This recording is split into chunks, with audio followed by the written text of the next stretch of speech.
गांव नरसापुर, जहां आज भी लोग शाम ढलते ही दरवाज़ा बंद कर लेते। कारण था काली पहाड़ी। कहते हैं वहाँ एक डायन का छलावा घूमता है जो दिखती नहीं, बस हवा में घूमने की आहट सुनाई देती है। रात के करीब 9 बजे रुक्मणी अपने घर के आंगन में चूल्हा बुझा रही थी। अचानक किसी की चलने की आवाज़ आई, जैसे कोई गीले पैरों से ज़मीन पर चल रहा हो। रुक्मणी ने पीछे देखा और उसने डरते हुए पूछा, कौन है वहाँ? पर वहाँ कोई न था, सन्नाटा था। पास के पीपल के पेड़ से एक सूखा पत्ता गिरा। उसकी सास बोली, रुक्मणी, अंधेरा होने के बाद बाहर मत निकलना, उस पहाड़ी की डायन लौट आई है। रुक्मणी ने बात को हंसी में टाल दिया, लेकिन उस रात जब सब सो चुके थे, उसने दरवाजे पर किसी के नाखूनों से खुटकने की आवाज़ सुनी। वो डर गई, पर हिम्मत कर वो बोली, कौन? बाहर से धीमी आवाज़ आई, रुक्मणी। वो आवाज़ पद्मा की थी, जो 5 साल पहले उसी काली पहाड़ी पर मरी थी। 5 साल पहले गांव की एक लड़की पद्मा वहाँ से लकड़ियाँ लेने गई थी। वो वापस नहीं आई। 3 दिन बाद उसकी लाश मिली। पूरी साड़ी सूखे खून से लथपथ थी और उसके बाल आधे जल चुके थे। गांव वालों ने कहा डायन ने पकड़ लिया था। कहते हैं वो डायन औरतों के शरीर पर सवार हो जाती थी और फिर वही औरत सबको मारती थी। अगले कुछ दिनों से रुक्मणी अजीब सा व्यवहार करने लगी।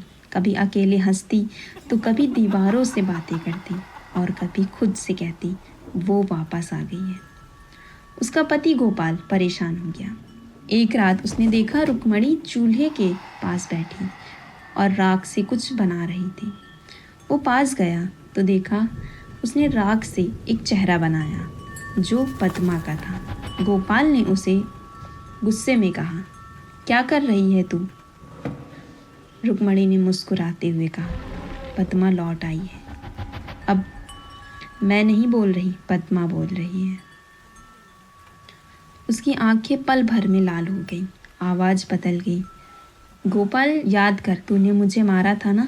गोपाल पीछे हट गया, कांपते हुए कहा, पद्मा ये क्या है बोल रही? वो बोली, तूने मुझे पहाड़ी पर छोड़ा था, जलाया था, अब मेरी बारी है। अगली सुबह गोपाल का शरीर आंगन में पड़ा मिला। उसकी आंखें खुली और मुंह से राख निकली। रुक्मणी गायब थी। गांव वाले घबरा गए। पंडित जी ने बताया ये छलावा है, डायन किसी मरे हुए इंसान के जरिए लौट आई है।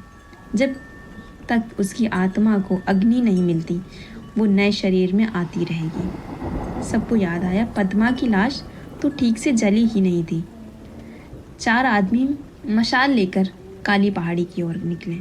उसमें से एक बूढ़ी औरत थी, सावित्री, जो गांव की तंत्रिका थी। जैसे ही वो लोग पहाड़ी पर पहुंचे, जमीन से धुएं उठने लगे। हवा में वही चाल थी। अचानक रुक्मणी वहाँ खड़ी दिखी, बाल खुले, चेहरा काला और आंखें बिल्कुल सफ़ेद। वो धीरे धीरे मुस्कुराई, तुम्हें भी देखना है ना मेरी मौत कैसे हुई थी? उसने अपने गले पर खुद की उंगलियां फेरी। गला काटने की आवाज़ आई। खून नहीं निकला, बस काली राख का गुब्बारा फैला। सावित्री ने मंत्र पढ़ा और एक चुटकी राख आग में फेंकी। जिस मिट्टी की थी उसी में समा जा। रुक्मणी चीखी और उस चीख में 100 औरतों की और चीखें मिली हुई थी। आसमान लाल हो गया। अगली सुबह गांव में शांति थी। रुक्मणी का शरीर काली पहाड़ी के पास मिला, जला हुआ, लेकिन चेहरा शांत था। सबने सोचा अब सब खत्म हो गया। पर तीसरे दिन गांव के एक बच्चे ने आंगन में कहा, माँ, रात को कोई आया था। उसने बोला, राख में अब भी आग बाकी है। उसकी माँ ने पूछा, कैसी थी वो औरत? बच्चा बोला, लंबे बाल और उल्टे पैर थे। काली पहाड़ी की राख में अब भी वो चाल चलती है। हर अमावस्या की रात जब हवा में छप छप की आहट गूंजती है।